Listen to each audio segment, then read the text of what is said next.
I'm Ravenna Miceli on ohio.radio, but I don't let that stop me. Andrew Zelman is here, Cleveland Scene publisher. Your ears bleeding?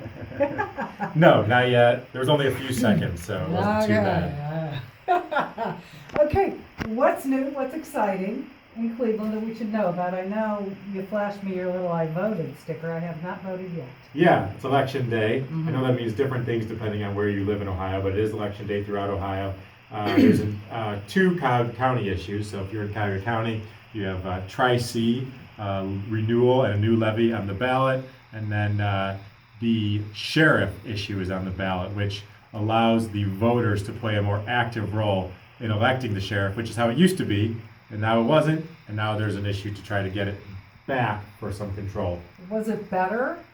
Well, there's been all this. There's been all this, all these issues and controversy with the Justice Center and the sheriff being a little more independent from the county government. So this way, it would come up every 2 years and not just be coinciding with when the county government gets elected. So. Okay, I'm confused. I voted for it. Yeah. Oh, you voted for it? To give the voters more of a say. Yes. Yeah. Why not? I think we should. Right. Now the Tri-C is not an additional tax; it's just a renewal, isn't it? Yes. Yeah. Yeah. Okay. So. Because these taxes keep going up, Andrew. And I'm people sick of should it. go vote. I think the polls close at 7:30 tonight, and then there's obviously judges and city council and school boards and other issues depending on where you live. And Cleveland Heights. Yes, Cleveland Heights has Decide whether they have a mayor or issue not. 26, whether or not there is a mayor. We talked about it. It was on this past week's issue of Scene, and we'll find that out soon. Okay. Yes. So this week's feature story is actually about Amazon. It's written by Lee Chilcote, and we talk about all the incentives that were offered to Amazon that were not necessarily needed. So they obviously now have 2 distribution centers here in Northeast Ohio, and we as a government, both from the county, cities, state, offer them so many incentives to bring those jobs and bring those factories here. But Lee really takes a look at, were those needed? Were those necessary? Or would they have built here anyway because there's all this volume and demand in the Cleveland area and Northeast Ohio, and they need to have their distribution center somewhere strategically located to get all that product out. And so we really take a look at, was it a good idea to give them all these incentives to build and to help them here? Well, I can't wait to see the incentives. That's going to be a real eye-opener. And they also have another fulfillment center in Akron, I believe, Right. as well. Yes. So this is not about the headquarters. This is not about the headquarters. This is about the things that have actually happened that they have built here, which have obviously created jobs, but it was whether or not we needed to give them that help to bring those jobs here. And I heard they were having a hard time getting people to work.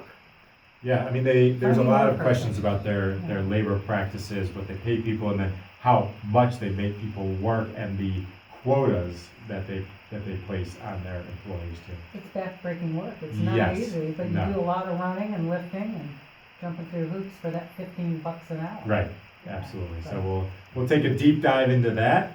The food review is the place we've talked about a few times, that Foodhisattva that we've mentioned, the vegan restaurant over in Cleveland Heights, right by Mr. Brisket. Kind of ironic, the vegan place is right next door to the brisket place.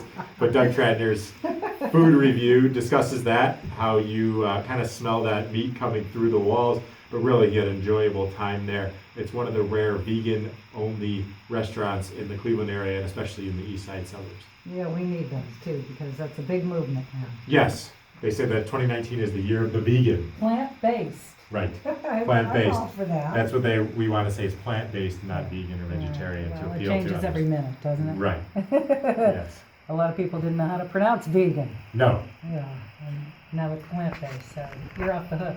Yes. What else is coming down? So we've talked about it before, but it is almost here. Whiskey business. Hey, This that's Friday a tongue night. twister. Yes.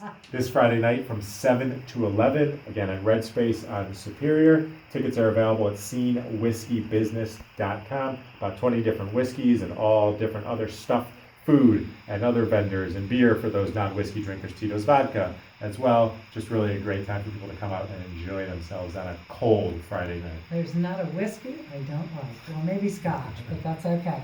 You got plenty of bourbons. Absolutely. And the small bites are really cool too, and it's a great space, Red Space. Give us the address and how do you park there? 2400 Superior, and there's actually a parking lot directly across the street. But everybody gets 10 drink tickets, so we also recommend Uber, Lyft, or other forms of transportation as Yeah, well. good idea. Public Nice disclaimer, transportation. man. Yeah, public transportation. They have that in Take a Cleveland. Yes, bus. they do. They do. I'm just kidding. I almost said the T, which is Boston, but the Rapid. The Rapid, Yeah, the yeah. bus, the Health Fund, yeah. That's right. All right, that sounds good, especially after a night of whiskey business. I love the title. It's a tongue twister. Well, thank you very much. Anything else you want to hit, or have we covered all of the basics? As we talked about last time, the Snow Day Bar Crawl will be coming to the Flats East Bank 1 week from Saturday. SeenSnowday.com for information on that event. It's going to snow Thursday. It's going to be cold, it's going to be snowy, which is perfect for that event. All right, sounds good, Andrew. Thank you so much. That's Andrew Zelman, Cleveland Scene Magazine publisher, the e-edition out now at clevescene.com, and the paper edition tomorrow. That's the one I will read. Although I do go online, I have to admit. You see it's up here on my computer now. So Absolutely. thank you, Andrew. We will talk to you soon. It's always a treat to have you here and find out what's going on in Cleveland. I'm Ravenna Miceli out of WOW.radio.